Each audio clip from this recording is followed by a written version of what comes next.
We talk about the LA Kings season so far and take a look ahead with Jesse Cohen of the All the Kingsmen podcast and Kings Talk on this edition of Locked On LA Kings.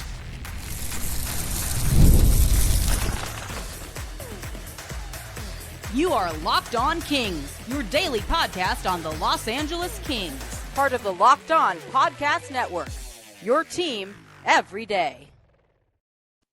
Hey, Kings fans, welcome to Locked On LA Kings, part of the Locked On Podcast Network, your team every day. Thanks for making Locked On LA Kings your first listen every day. We are free and available wherever you get your podcasts and on YouTube. I'm Eddie Garcia, your host of Locked On LA Kings. I've worked in sports media for the past 30 years, also co-host of the Puck Podcast, a weekly NHL review show that's been putting out content for the last 18 years, and a passionate LA Kings fan for over 30 years. Today's episode is brought to you by Bilt Rewards. Start earning points on rent you're already paying by going to joinbilt.com/LockedOnNHL.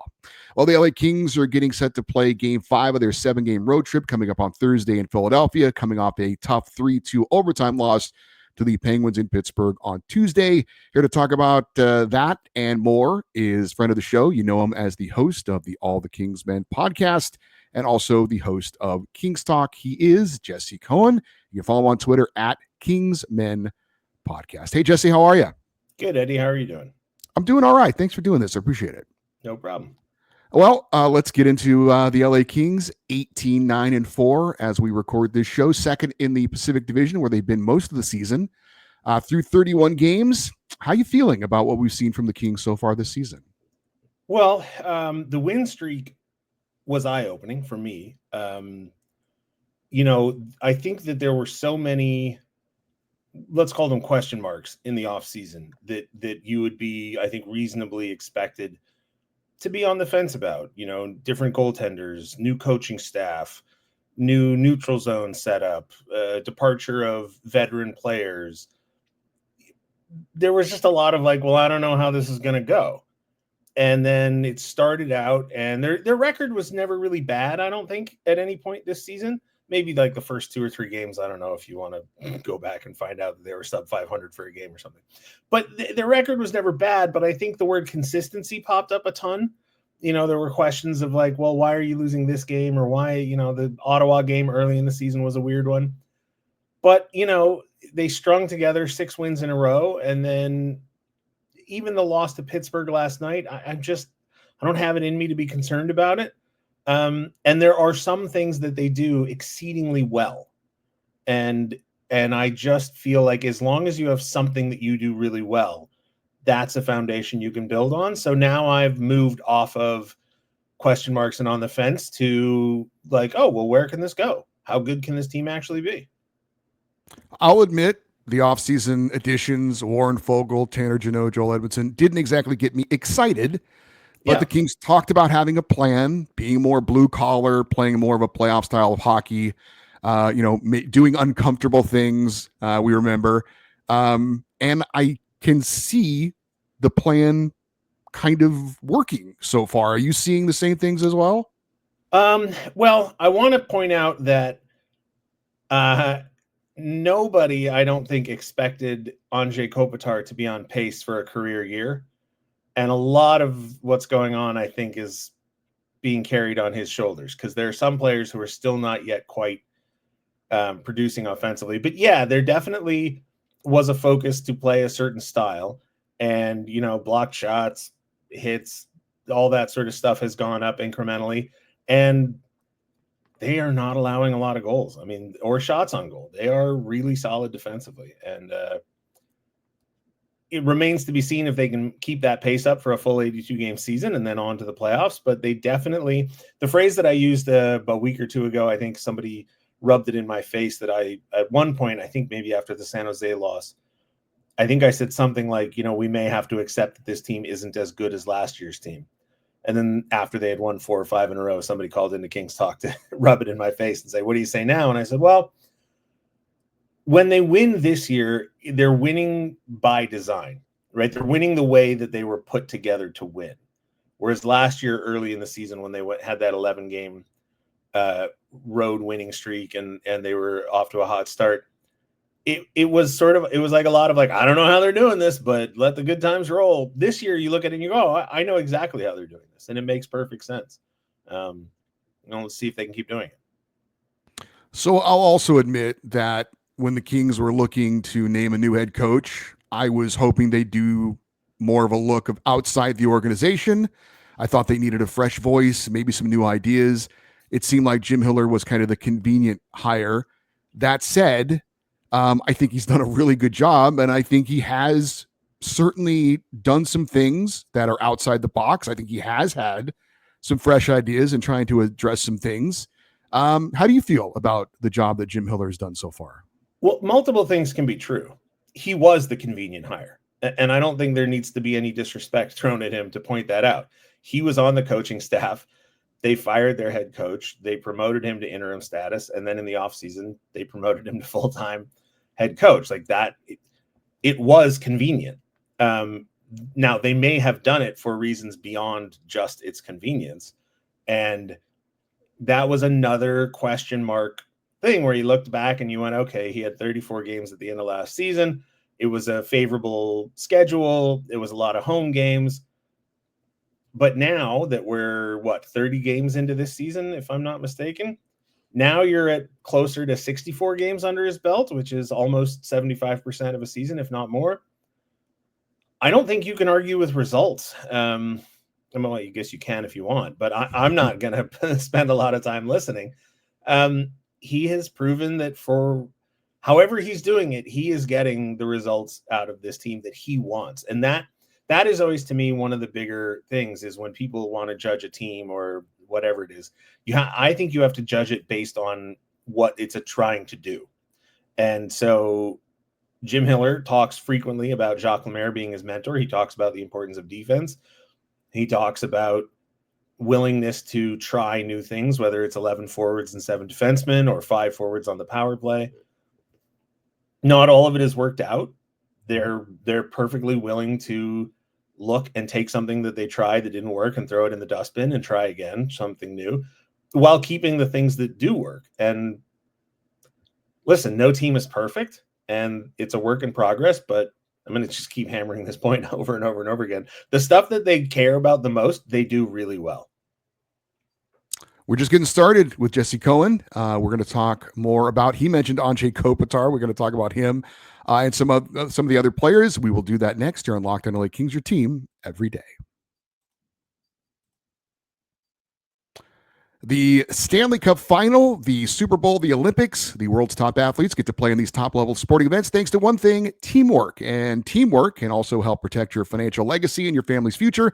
Select Quote's licensed insurance agents are the perfect teammates when you're shopping for customized, affordable life insurance. Select Quote is one of America's leading insurance brokers, nearly 40 years of experience helping over 2 million customers find over $700 billion in coverage since 1985.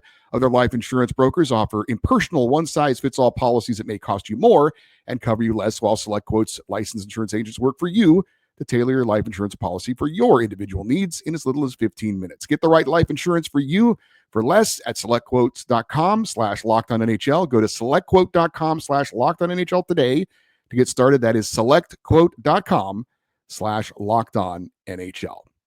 And today's episode is also sponsored by Bilt Rewards. If you're a renter, listen up. This is a total game changer. Thanks to Bilt, you can now earn points on rent payments just like you do with groceries or travel. Paying rent now comes with serious perks, and it's completely free to join. Redeem points towards flights, hotel stays, and even future rent payments.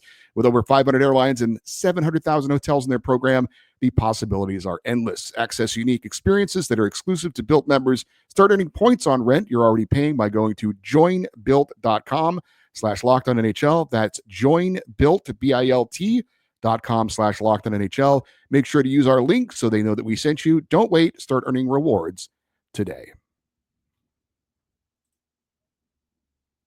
All right, we are continuing with our guest, Jesse Cohen. He is the host of the All the Kings Men podcast. And you mentioned him, Anze Kopitar, 37 years old, 19 seasons in the league. I've said it before. I think he's the greatest King of all time, leading the team with 35 points. And as you mentioned, on pace for a career high 93 points. I guess I'm not surprised, but I am still kind of in awe of I'm surprised. and I've seen little bits and pieces of him getting some attention nationally, not as much as I would like to see. Is he still unappreciated, underappreciated, do you think? Oh yeah, he always will be. He's one of those guys that, 20 years from now, there'll be some think piece written by whatever the future of hockey media looks like, about, underrated players. It's a silly metric, but the way I always used to think about it 10 years ago, whatever it was, Joe Sakic won the cup twice. Mario Lemieux won the cup twice. As soon as the Kings got their second cup win, I was like, well, okay, that's it. They're in the conversation, right? There's just so many great players that either won it twice or once or never. Not that should be the final, metric for judging Kopitar's impact, but yeah, no, he's incredible and has been for however many years we've gotten to watch him, and it's been a treat. And I think we're all in for a really rough patch when it's over. Is it just as simple as West Coast type of thing if he's playing for the Boston Bruins? Yeah, I think that's probably more than half of it. The other half of it, or whatever the remaining percent, is probably that he plays the game in a way that is harder to appreciate. One of the biggest pet peeves of my life is when people want to make point production the most important metric for judging a player's value. And point production, don't get me wrong, you need points. And the guys who rack up tons of points are great. But Anze Kopitar was just as good producing 65 to 80 points a year.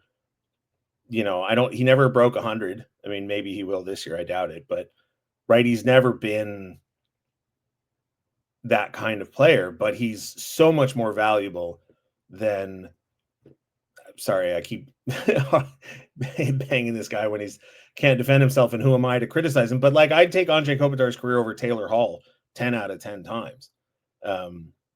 Or Ryan Nugent-Hopkins, or, no disrespect to those players. They're fine, but there's tons of guys who have broken 100 points who have nowhere near the impact of an Anze Kopitar.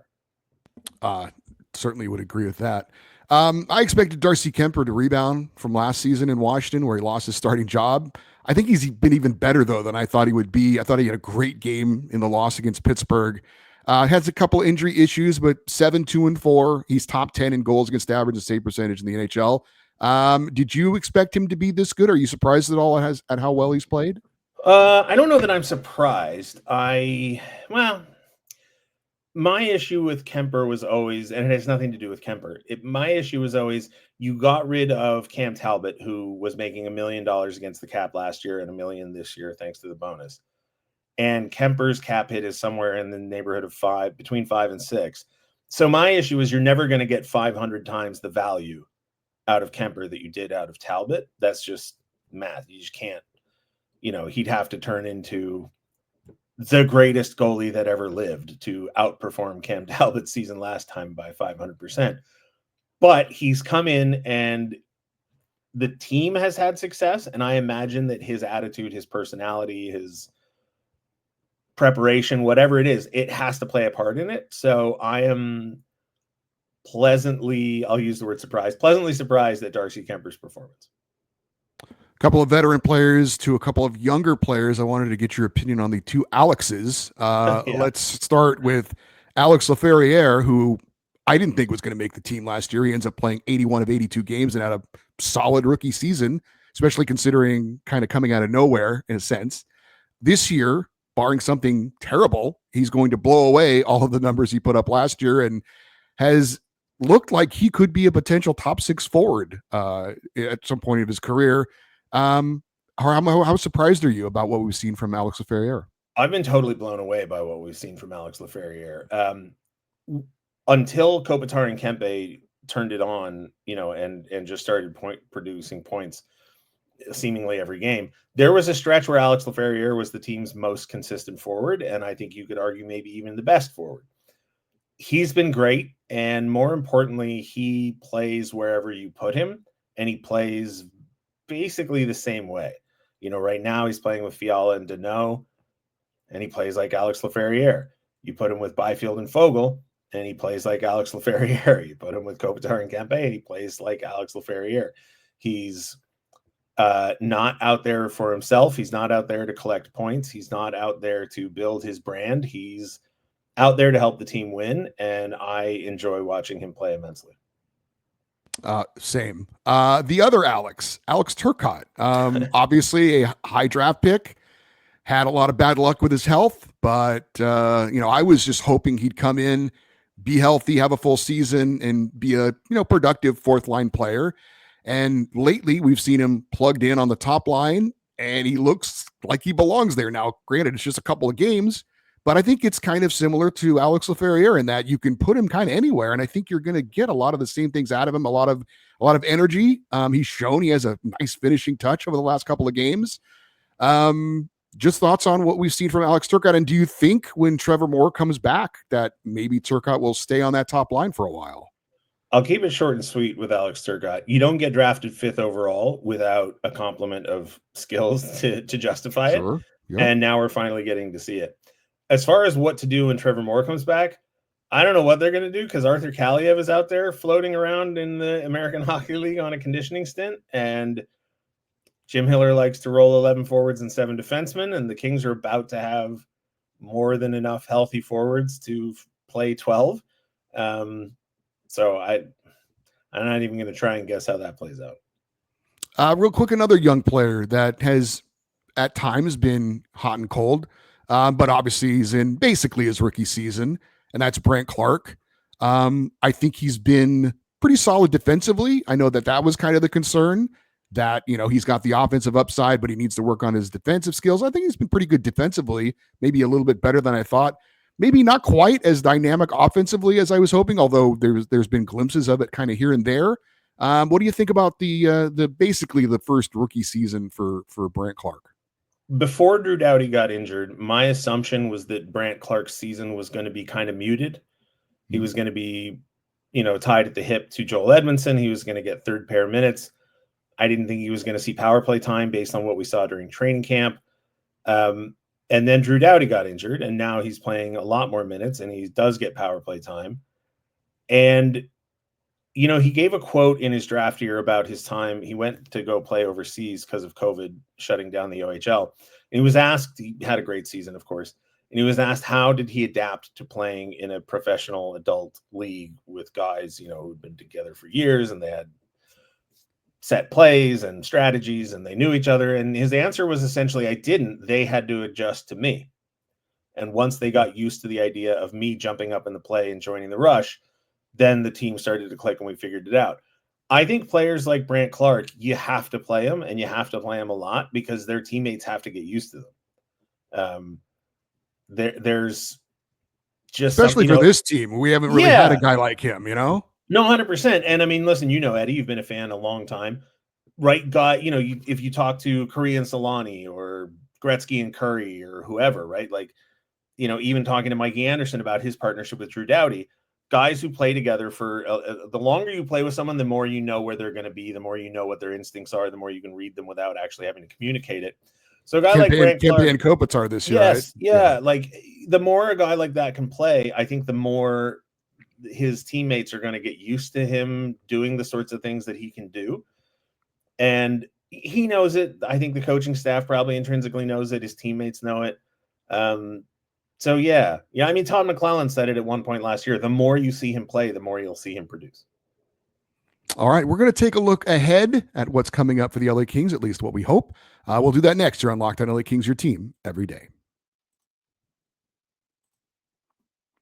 PrizePicks is America's #1 daily fantasy sports app with over 5 million active members. It is the easiest and most exciting way to play daily fantasy sports. All you do is pick more or less on 2 to 6 player stat projections and watch the winnings roll in. Just go to the PrizePicks app and you could be a winner, and you could earn 100 times your money on PrizePicks as little as 4 correct picks. Those are actual. You can make actual picks based on sporting events going on tonight, more or less. And PrizePicks is the best way to get on the sports action in California.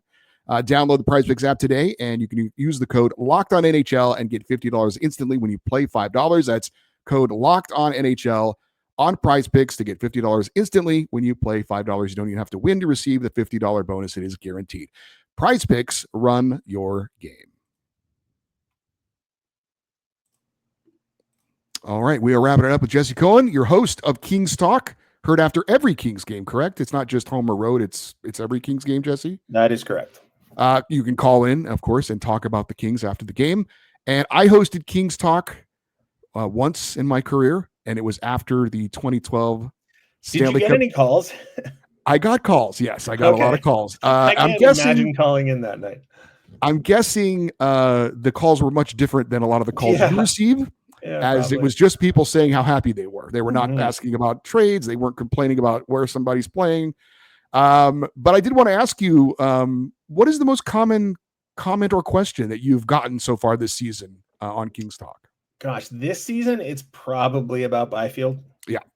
I always my guess. And it's always a question that I don't quite know how to answer. It's like, what do we do to get him going? And my answer is like, I don't know. Keep playing him.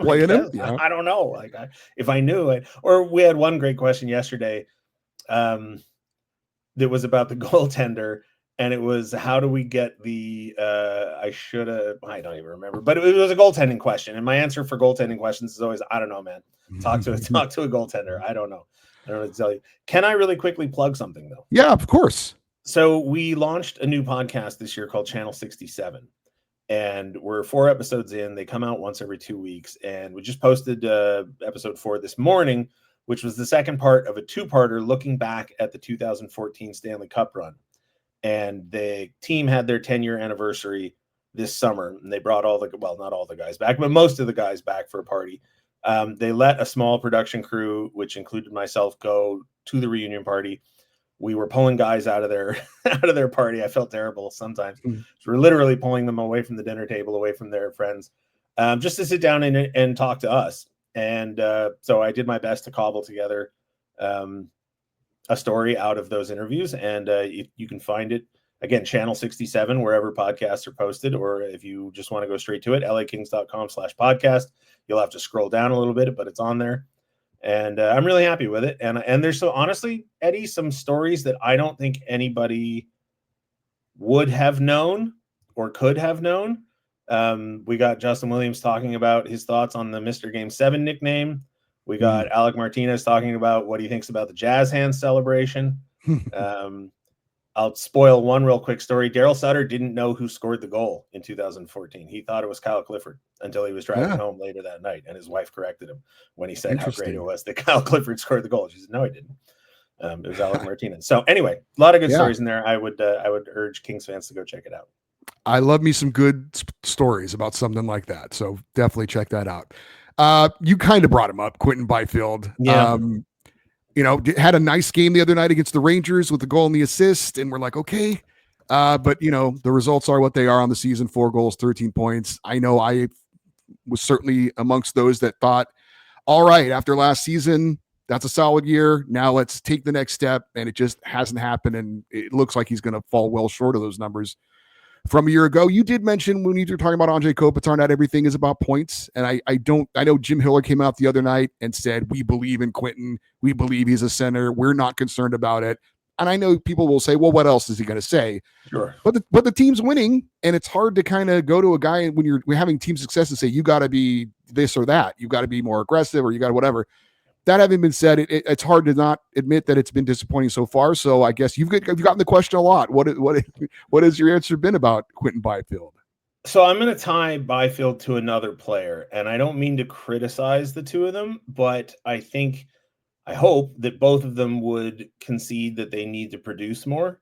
As much as I said, point production can't be the only metric, but Byfield and Fiala were expected to team up this offseason, right? That was the line: Byfield, Fogle, and Fiala. And that line not working kind of puts the team in an awkward spot. Kopitar he just can't be asked to carry the offensive load the way he has been doing.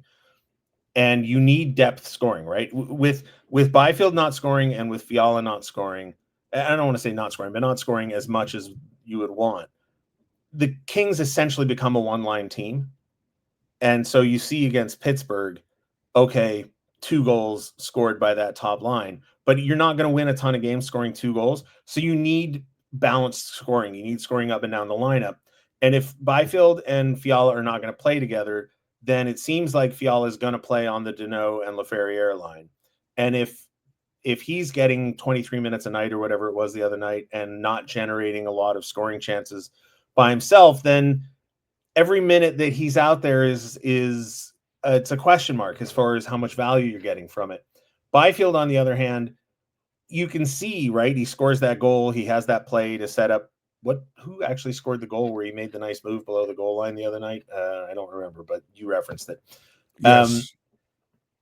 Okay, he can have games like that, but they can't be one every 5 or 6 games, right? Like that has to start becoming more natural and more normal, because that's how you start getting your opponent in a bind of, okay, well, which line are we defending? Which line are we focusing on? Which line are we worried about beating us tonight? So the defense is there. The goaltending is solid. Kopitar and Kempe are doing a great job of being themselves. Now the rest of the team has to figure out the offensive side of the game, because like I said, you just can't expect to win a ton of games scoring 2 goals. Couple of questions about the defense. Number one, when Drew Doughty returns, do you think he goes right back to where he was? And Vladislav Gavrikov, are we looking at another Matt Roy situation with him? I don't know what you do with the defense, because they're playing great right now, right? And so if it ain't broke, why fix it? And the answer is because you have Drew Doughty. And, you know, it's great, but it's Drew Doughty. So my hunch is you put Drew Doughty back with Mikey Anderson. But on the other hand, if Jim Hiller wants to continue running 11 forwards and 7 defensemen, maybe Drew Doughty, he wouldn't be the 7th defenseman, but I mean, maybe he's the first defenseman and everybody bumps down one. But then again, you've got Moore and Kaliev coming, so you're going to have more. Like I don't know. I don't know, Eddie. I wish I had a better answer for you than that, but that's a tough one. You could put Gavrikov with Spence, but Muvrari and Spence have been playing so well together.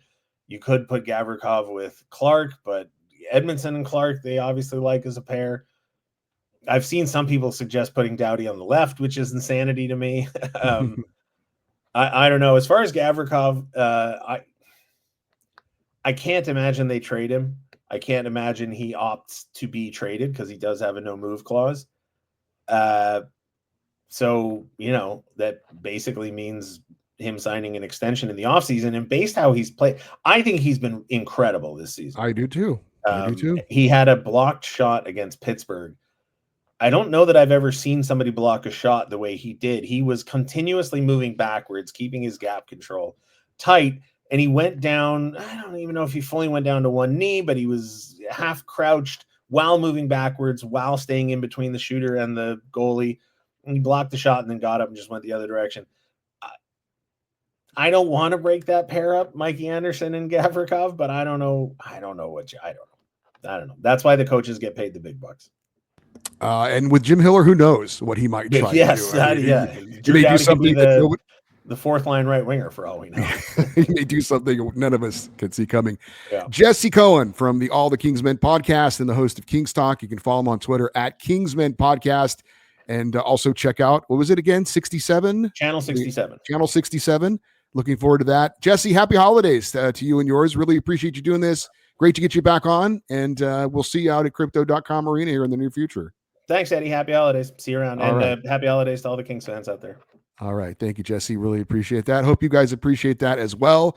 For you everydayers, those of you that listen to watch Locked On Kings every day, coming up on Thursday, we are going to have a recap of the Kings-Flyers game after its conclusion, but I will be out at the Chargers-Broncos Thursday night game. So after that game is over and I come back and watch the Kings-Flyers game, I'll then post a show. It's going to be late night. If you're a night owl, you'll like that, I guess, but mostly probably for you Friday morning. And then, of course, we will have our normal Friday fan feedback show that night as well. So kind of 2 shows in one day for you. So if you want to get an email in on the feedback show, as always, lockedoneddie@gmail.com is the email address. And you can leave your comments in the YouTube section of the comment section as well.